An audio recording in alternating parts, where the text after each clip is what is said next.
Everyone, welcome to elementary ज्ञान। आज इस वीडियो में हम डिस्कस करेंगे वैलेंस इलेक्ट्रॉन्स क्या होते हैं। और वैलेंस इलेक्ट्रॉन्स को डिस्कस करने से पहले we should know the meaning of valence shell. अब वैलेंस शेल क्या होती है? शेल्स तो हम सभी जानते हैं, जैसा कि हमने प्रीवियस वीडियो में डिस्कस किया था कि जो एटम का एक्स्ट्रा न्यूक्लियर रीजन होता है वो सर्टेन शेल्स में डिवाइडेड रहता है और उन शेल्स में इलेक्ट्रॉन्स डिस्ट्रीब्यूटेड रहते हैं। तो वैलेंस शेल क्या होती है? किसी भी एटम की जो आउटर मोस्ट शेल है उसे ही वैलेंस शेल कहा जाता है। आउटर मोस्ट शेल मीन्स होता है कि किसी एटम का जो लास्ट इलेक्ट्रॉन है वो कौन सी शेल में फिल्ड है। फॉर एग्जाम्पल, इसको हम एग्जाम्पल की हेल्प से और क्लियरली समझते हैं।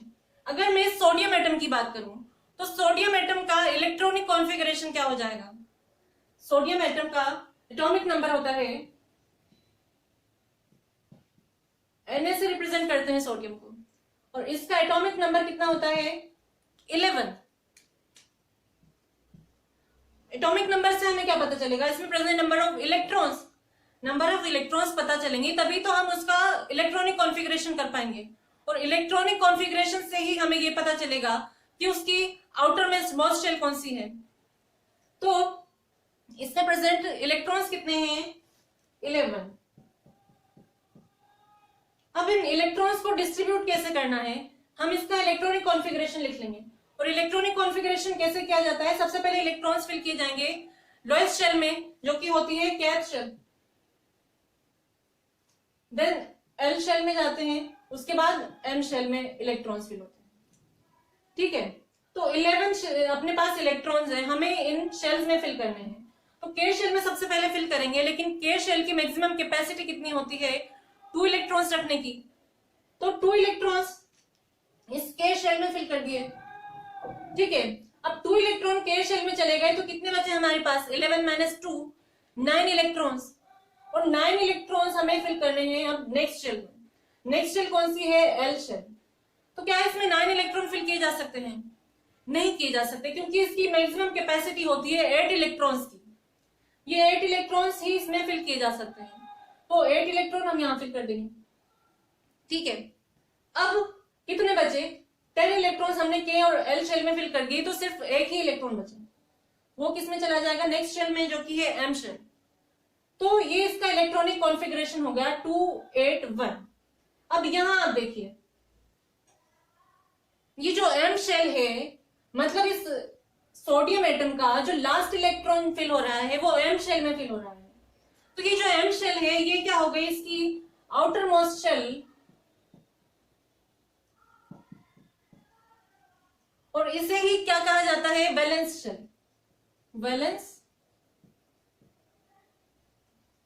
शेल मतलब किसी भी एटम की वैलेंस शेल कौन सी होती है? उसकी आउटर मोस्ट शेल, जिसमें उसका लास्ट इलेक्ट्रॉन फिल्ड रहता है।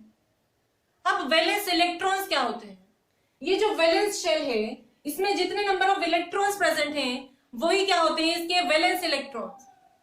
मतलब ये जो सोडियम एटम हम जिसको अभी डिस्कस कर रहे हैं, इसके लिए वैलेंस इलेक्ट्रॉन कितने हैं? 1। और ये जो वैलेंस इलेक्ट्रॉन होते हैं ये क्या होते हैं? रिस्पॉन्सिबल होते हैं फॉर केमिकल रिएक्शन। मतलब किसी भी केमिकल रिएक्शन में सिर्फ इस एटम के वैलेंस इलेक्ट्रॉन्स ही पार्ट लेते हैं। ये जो रिमेनिंग इलेक्ट्रॉन है, मतलब 10 इलेक्ट्रॉन के और एल शेल में, ये किसी केमिकल रिएक्शन में पार्ट नहीं लेते। ठीक है, तो वैलेंस इलेक्ट्रॉन्स क्या हो गए? Valence electron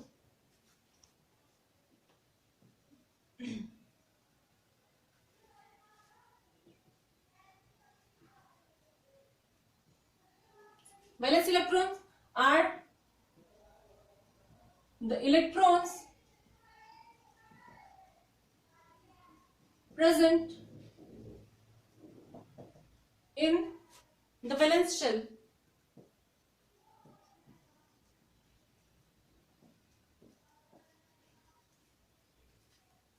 in an atom। और वैलेंस शेल क्या होती है? वैलेंस शेल, या इसको वैलेंसी शेल भी बोलते हैं। Valence shell is the outer most shell of an atom. ठीक है, तो ये हो गए valence electron and valence shell. तो ये जो वैलेंस इलेक्ट्रॉन्स हैं इसको पता करके हमें क्या करना है?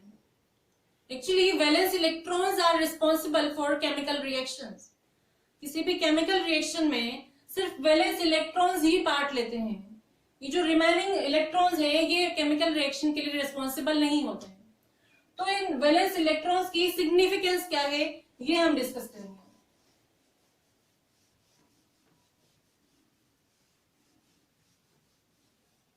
सिग्निफिकेंस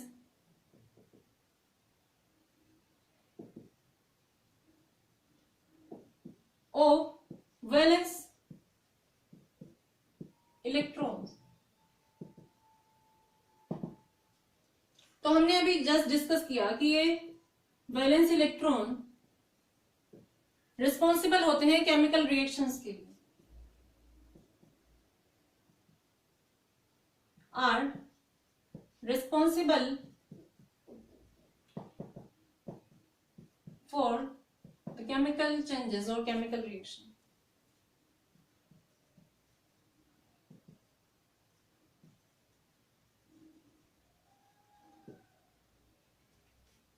एंड सेकेंड इसकी इंपॉर्टेंस होती है कि किसी भी एटम की कंबाइनिंग कैपेसिटी क्या होती है ये भी उसके वैलेंस इलेक्ट्रॉन से ही पता किया जा सकता है। तो जैसा कि हमने अभी सोडियम का डिस्कस किया था कि सोडियम एटम जो है Na, इसमें वैलेंस कितने होते हैं? Valence electron 1। ठीक है, ये इसका वैलेंस इलेक्ट्रॉन। तो इसका वैलेंस इलेक्ट्रॉन से ये डिसाइड होगा कि ये कितने अदर एटम के साथ रिएक्ट करके कंपाउंड बनाएगा या केमिकल रिएक्शन करेगा। तो सेकंड इसकी इंपॉर्टेंस हो गई valence electron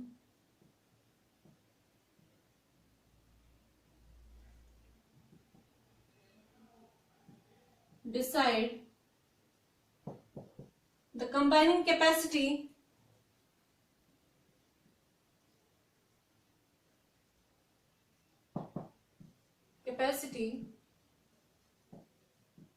of an atom।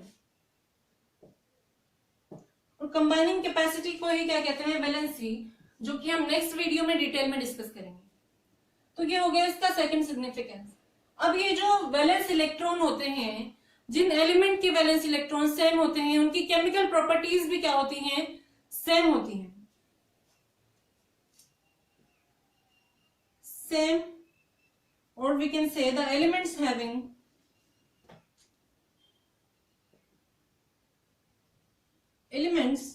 having the same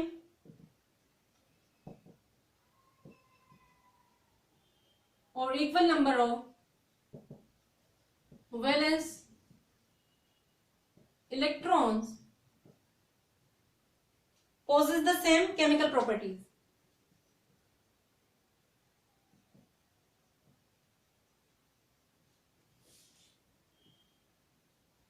chemical properties.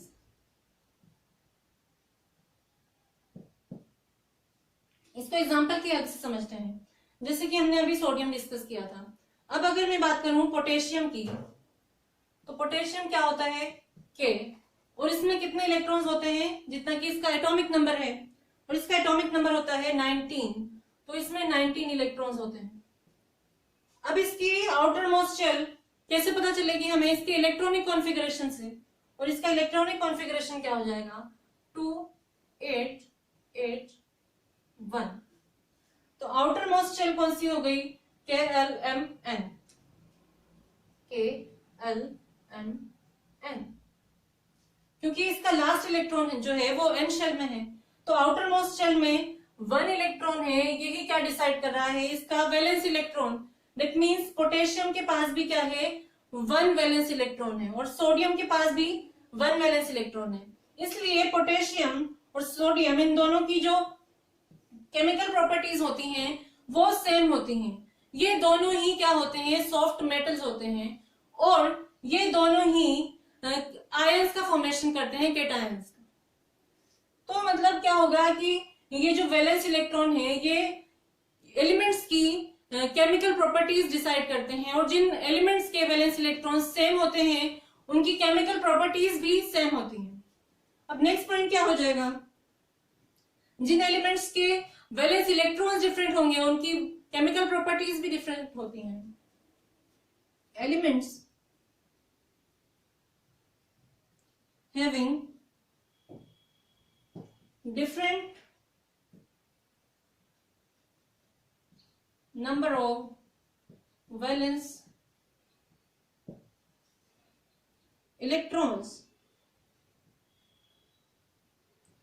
show different chemical properties। इसको भी हम एक एग्जांपल की हद से समझ लेते हैं। ये तो हो गए सेम इलेक्ट्रॉन की बात।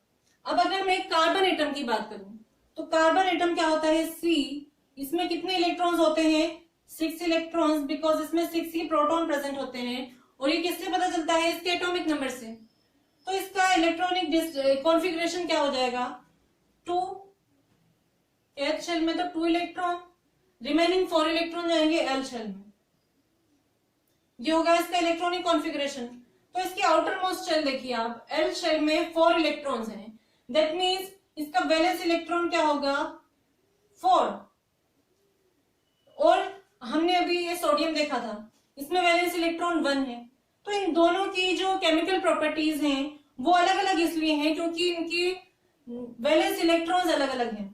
कार्बन क्या होता है, ये नॉन मेटल होता है, जबकि ये सोडियम जो होता है ये इसका इलेक्ट्रॉन वैलेंस इलेक्ट्रॉन 1 है, ये क्या होता है, मेटल होता है। तो ये थे वैलेंस इलेक्ट्रॉन्स क्या होते हैं, और हमने उनकी सिग्निफिकेंस भी डिस्कस की है। आई होप आपको ये पता लग गया होगा कि वैलेंस इलेक्ट्रॉन क्या होते हैं।